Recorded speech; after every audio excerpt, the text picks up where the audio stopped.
Why are so many people overwhelmed with clutter?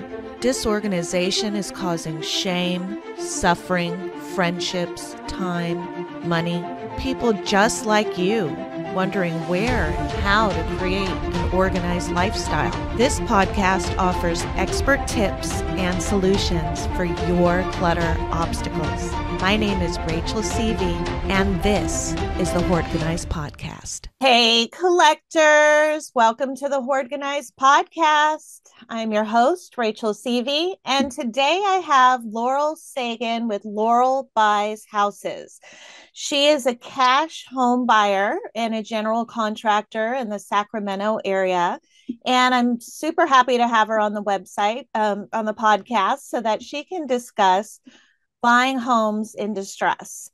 Laurel, how did you get into this business? Well, I've been flipping homes for over 20 years. And we started working directly with the sellers and kind of bypassing the realtors when we found that there's a whole group of people not being not being served well by realtors who have like just these boxes. And having come from a family of hoarders, one of the things I understood was, you can't just tell the realtors would say, you need to clean the house up. You can't just do that. It doesn't work. So, in fact, I think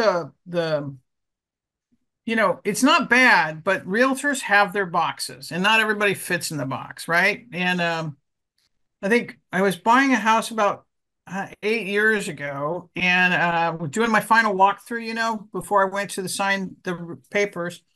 And I found an older woman and she was just weeping in the middle of this room when I walked in. I was like, oh my God, Mom, sit down. What happened?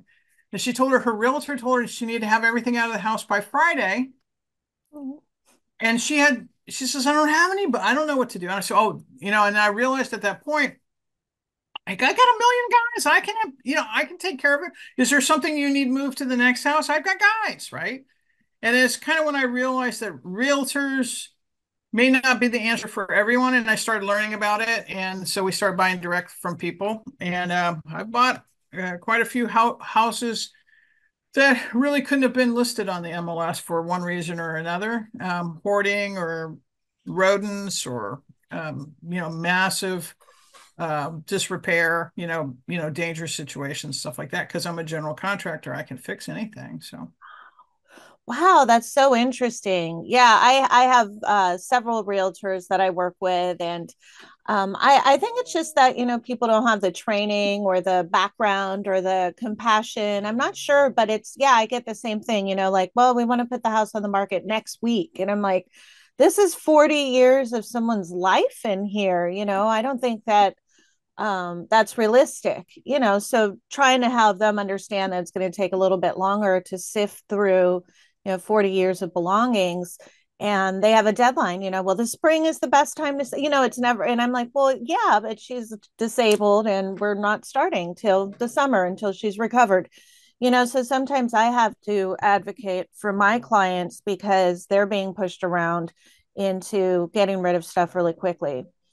Right. And, I'm part of the senior industry up here now since I started working directly with sellers and learning all the issues and stuff. And, just so many dangerous situations and trying to push someone doesn't help. So, yeah, and not understanding really what hoarding is about and why people hoard or collect or whatever they do. Yeah, yeah. So It sometimes, doesn't help. Yeah. yeah, we have to educate our colleagues or kind of just dial it back a little, like, hey, you don't really have to do that. And Yeah. I like to let people know that they have choices. So do you just, because I've worked with people where they go, gosh, I wish so that someone just would buy it as is. Is it kind Yeah. of what you do? Like they leave their belongings and everything in there and Yeah, we have a motto said take what you want and leave the rest. okay. And we'll help you take what you need. I've got, like I just met yesterday with someone. It's not a deep hoard, but it's rodent infested. And she wants to move into independent living because part of the problem is she's deeply depressed. They keep changing her medications, but you can't take anything from that house into a communal. You can't. It's not sanitary. It's not correct. It's hard, and she understands that she's a nurse. She understands, Yeah. but it's still pretty hard. But we would, yeah, if we can, if we can help her, if selling her house is the best thing, we can definitely take it as is. We try to be really careful when we go back through the house looking for pictures and stuff like that. Anything that the person might have you know, now I know some hoarders have a personal attachment to everything, Mm-hmm. but um, the things that most people would really, really be heartbroken if they didn't get. We try to do that. Yeah, photographs are definitely one of those kind of valuable recovery items that I always have on my list as well. And it's just right up there with precious, valuables and jewelry and heirlooms because they're irreplaceable. So I know that there might be some hesitance there with just saying, take it, take what you want and then leave the rest. What about like a lot of my clients are really concerned about the environment, so they want to make sure that everything in their home has been, properly recycled and everything has a home found for it. Do you find that you encounter that as well? Well, yeah, and we before COVID, since COVID's been a little rougher. But we had a veterans thrift store that we worked with, and they would sell stuff to get veterans into homes, and then would set them up with all the household items, and that's where we donated a lot of our stuff to. Yeah. But during COVID, he retired, and that hasn't happened. So there are other industries, we try to take in, but right now it's really hard, really, really hard to give away things. Mhm. Desert industries, so some people feel like they're not um, like they don't believe in that organization. Other Salvation Army, again, other people, everybody has their religious beliefs and stuff about that. Goodwill, all those we try. But quite frankly, if it's we often up here in Sacramento, I don't know about in the Bay Area, we get rat infestations Mhm. and cockroach infestations, bed bug infestations along with the horde, Yeah. and you just can't. And so we do our best, and we, up in Sacramento, we have there's rules about recycling what we can. So anything recyclable, we definitely will, metal, all that stuff. And we've had some pretty big man hoards where we have taken a lot of metal to the scrapyard. But again, it's an economic and environmental decision. And we try to do what's best with our community. And like I said, it's really hard. We used to have different charities would come through the house first. The Catholic Church ladies, and because a lot of my guys are Catholic, would take stuff. The veterans would take stuff. But again, since COVID, I'm hopefully that'll all come back again. Yeah, I found that here in the Bay Area, it's coming back again. I don't know if you all have savers there, but there's a huge thrift store nearby that just takes everything. So they're just really helpful with that. But Now we have a desert industries here that's like that. Yeah. yeah, and so I just, imagine that people want their stuff to find a good home as much as possible. And And what other and I sit down and talk to families, and if in the hoarder, and if that's what's important to them, then we do that. Mhm, mhm. We do that. We'll spend the extra time and care to do that for people. Do you find that the family members are less inclined to have you sift through stuff? Yeah. Yeah. I mean, The that's family members just want this to go away, and people think that this is just people being lazy and or contrary, but it's not. It's really a psychological, physical issue that just needs we say it takes a community to help a hoarder up here. yeah. We do our best, get social workers involved, and if it's dangerous, APS has a couple really good people that we can bring in, but everybody's resources are stretched so thin. We try to do it with the family as much as possible. But yeah, Yeah, that's nice. and if you talk to the people, the hoarder, and talk Mhm. about their future. Like if I was able to take over the burden, because most of them actually do feel burdened by the stuff. It's like they need to take care of the stuff. This one woman I was with about 3 weeks ago, she talked about her family legacy over and over and over again, and that this stuff came from her family. Now, some of the stuff did not come from her family, but I got it. And I just listened to her and I said, okay, great. So if I were to take over the burden of your family legacy and find all of your things a good home, what would you want to live? How would you want to live? What would you want to do? What I tried to paint a good future for her. And I think that's how we finally got her into she really needed assisted living. We couldn't get her. The home reason I was brought in is because home health care was called in by her doctor and they couldn't work in the house. It was so bad. So, Yeah, no, that's really scary for people that are in this situation to not be able to have, home health care come in, and then all of a sudden they're kind of forced to go through all of their stuff. But if it's completely distressed and they know that it's more of a relief to walk away from it, or if their future is just a lot happier without all that responsibility, then I could definitely see somebody just seeing you as like, oh my gosh, this is a ticket. I can just walk away, and my life will be a lot easier. What mhm. what other kind of you talked a little bit about adult protective services. I know here they are stretched so thin. I mean, I don't know why they're not taking on certain cases, and you know, it's really interesting and hard. And sometimes if you're in that position and you're old and sick, um having And some quite frankly, unless somebody else is abusing you, you're not going to get a caseworker here. Just not. Code enforcement is actually our better ally. But a lot of the hoarders up here are pretty good about not letting the hoard get in the front yard, you know? Um, That's an th- interesting thing. I had a lady yesterday that told me that her home insurance dropped her because they looked on Google Maps. And I looked at her place on Google Maps and I can see why.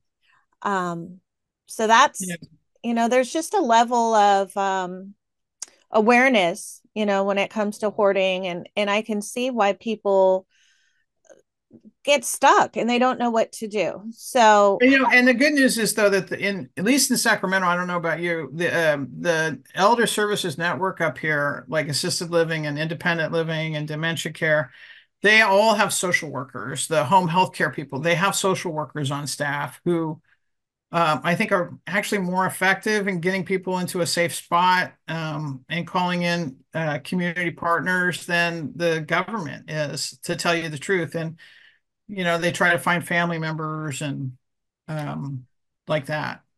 I work with a couple of agencies like that, and they're just phenomenal. They really help people that have no one. So it like you said, it does take a village sometimes, especially when people don't have family or friends to help them. And then you and I come into their lives and we're like, oh my gosh, this person is just suffering. And it's hard to see. Another thing is, the volume of rodent infestation, and there's just a lot of shame with a hoard, and if there's trash and all of that. And so being able to deal with that and not coming in as like a typical realtor. um I've had some that refuse to even go in the house, and they've got their high heels on and they don't want, and it's just like, can you clean it up as fast as possible? And I think that's what people are kind of stuck with. So it's good to know that there are people out there like you that will just buy it as is. Yeah. And like I said, we're happy to do that. We've done a lot of it. And I have hoarding in my own family. My in-laws and on my mother's side of the family, and I understand, why people get estranged and don't realize what's happening. Sometimes family members are embarrassed that they didn't realize what was happening, but it's hard for them to understand. All of a sudden, mom's not letting them in the house, or mom saying things to make them go away, and they don't realize what's happening, or they're clear across the country. Yep. Um, so yeah, I mean, it just, again, you got to sit down with them and help them find what's their future. And, you can't force them. That's what APS says all the time, by the way. Well, they're competent. They Mm-hmm. have the right to make their own decisions. We Mm-hmm. can't make them.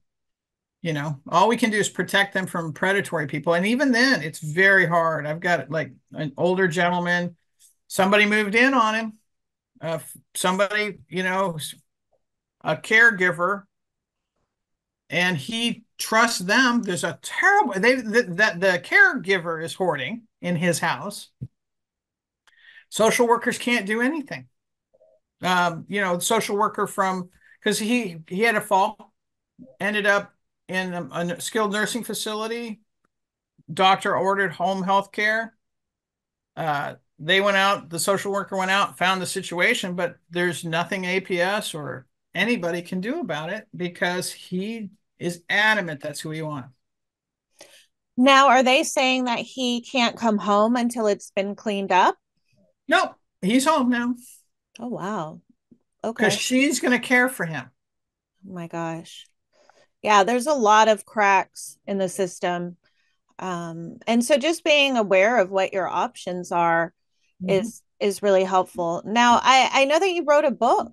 Do Yeah, you? I did. Yeah. It's called Hoarding So Much More Than Clutter. Okay.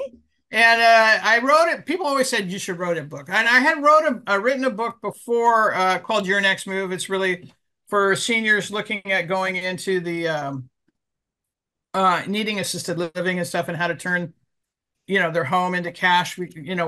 Our slogan is cash for care. Wow. And so other people said, well, you should write a book about all your hoarding. So in the book, and if anybody, just Facebooks me or emails us, we'll send you a free copy. It's a giveaway book. But it has stories about how we've helped different kinds of hoarding. We talk about how to help people. And the book is not really look, the hoarder is not for the hoarder. Okay. This Okay. book Good is to know. for people around them, the Okay. family, friends, neighbors, that kind of thing. Because it talks about how to help a hoarder, what the different kinds of hoards that there are. People are surprised by how many different kinds of hoarding situations there are and what's behind it.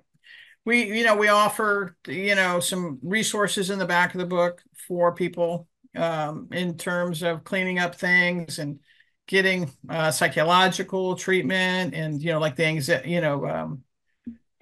we're pretty lucky that one of the people on the hoarding show, one of the Robin, the one of the Oh yeah, psychiatrists on that, yeah, Robin Zazio. She's out. Zazio lives in Sacramento. So we kind of we put in adult protective services numbers for the different counties around us, state of California things, federal government resources. We just put in as many resources as we could, mental health and cleanup restoration services in here.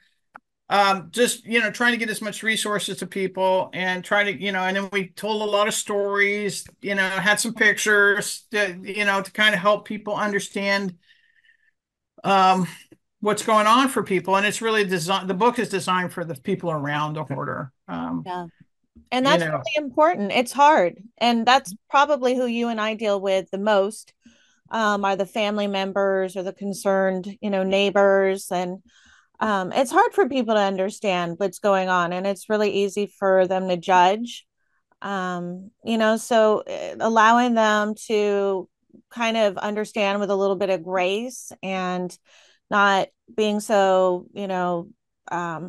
stereotypical. A lot of my clients don't look like the hoarders show per se.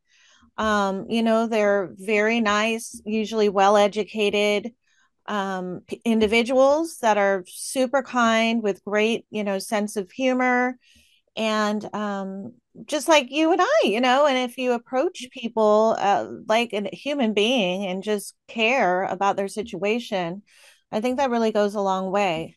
right.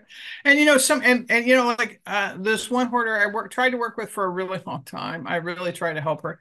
She had a job at Home Depot. She was always so coiffed.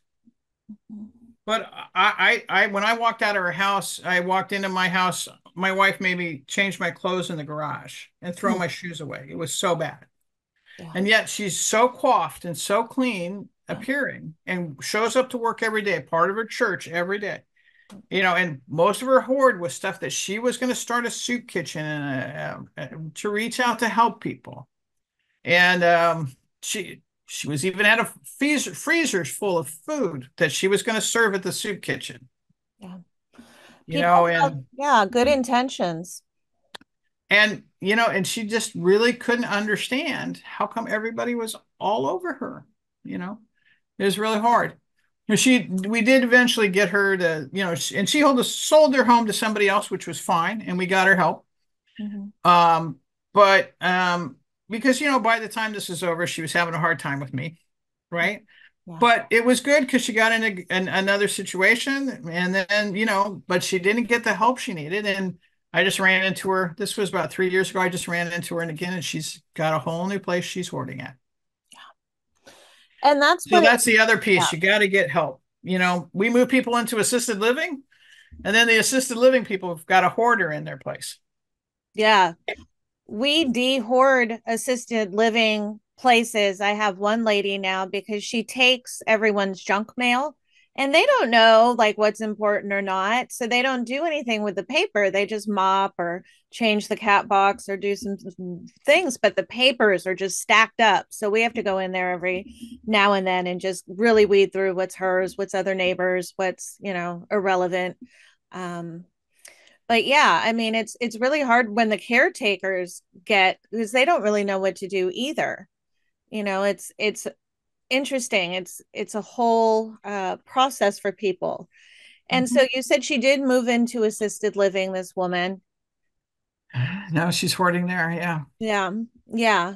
So they, So, we just keep encouraging her to to get some therapy and to talk about why she's doing this. And she was actually hoarding food. She was taking extra food from the dining room and hiding it in her apartment. oh yeah, And yeah, yeah, then leaving it, and then she would decline housekeeping. So now she has a rule. She has to have the housekeeper come in at least once a week. So yeah, yeah. But it's a whole process and it doesn't end unless you get help. And then, you and I can get someone out of a place, move them into a place, all day long. But if they don't get that help, it just carries with them to the next place. I mean, for me, I kind of describe it to them. They got a hole inside of them and they're trying to fill it with stuff, whatever it is. Yeah. And it's different for different people. I had a man who he he had some kind of cancer, and the doctor one time asked him to save his spittle in a Kleenex. Mm. Well, when I finally got in the house, because he would only talk to me through the door, he had Kleenexes everywhere, full of sputum that he had been saving for years. It was like obsessive for him. He Yeah. had other things he was saving too, empty seltzer bottles and some other things. But it was quite the hoard. And for him, it made sense in his head because the doctor told him to save it, you Yeah. know? Yeah. And it was scary, and he associated it with cancer and dying. And so maybe saving these tissues, he won't die. I Yeah. mean, And it turned out pretty good because he wanted the money so he could go to Guatemala and die. nice. And he thought he could live better and have better caretakers in Guatemala. Well, I convinced him to go visit his sister in between. And he's actually still with his sister, still doing really well. This was about 10 years ago. I bought his house and fixed it up. And he's still there. He's still doing great. He's not hoarding. He's happy. He gets to be with his nieces and nephews, grand nieces and nephews, and he's doing really, really well. But in his world, he was going to die. And then, there just had to be a break for him. Sometimes just getting out of that situation, getting into a new situation where you got support is Yes. enough. Just breaking that pattern for people can be so helpful. Mhm. Who doesn't want to retire and live in Guatemala? You know, I mean, it's like let's live somewhere exotic and by the beach. I'm okay with that. But you gave him that reality and that future Yeah, and and that then his family took over from there, right? yeah, I mean, that was great for him, right? So yeah. So my takeaway is just really keeping people optimistic about what their futures would be like without their hoarded house. exactly. Yeah, And or if they were free of the burden, what would they want to do? What do they want to do? that's a great question. I love that. Well, thank you so much for being on the podcast. I Okay. will definitely have links to your company, which is Laurel Buys Houses. Yeah, it's laurelbuyshouses.com. And if you just drop us, there's a thing where you can get the book. I'm happy to share it with you at no charge. Very Um, cool. Thank you. yeah, I mean, it's, all the resources and stuff are designed for Northern California, but, if there's some pretty good advice about how to talk to people and that you can look for the resources that are similar in your community, I'm happy to do it. Yeah. Well, thank you so Yeah, much. you're welcome. Yeah. Uh, Thank you for having me on for us, it's really people realizing they're not trapped and that they don't have to deal with every little thing before we get them into a better situation. I am happy. Very, like I said, I understand hoarding from my family. I understand how to deal with hoarding as a general contractor. There's nothing wrong with a house I can't fix. So we'll buy it as is. No problem. That's super cool that you have the contracting background too. I mean, it just goes completely hand in hand. That's so cool. I love it. I'm not handy, so I'm always admiring people that are. Yeah, I'm buying a house now where the roof failed and it made the hoard worse. Oh, And there's dry rot everywhere and mold and all that other stuff. It's not a problem. Look, I will give you the fairest price I can, and we'll go from there. that sounds great. Well, thanks for having me, Rachel. Like I Okay, said, getting well, the word out to people that there's help, I'm always happy to do that. great. Thank you so much. Thank you for listening to the Hoarded podcast. Please make sure you're subscribed and join our Hoarded podcast Facebook page and get additional tips and challenges.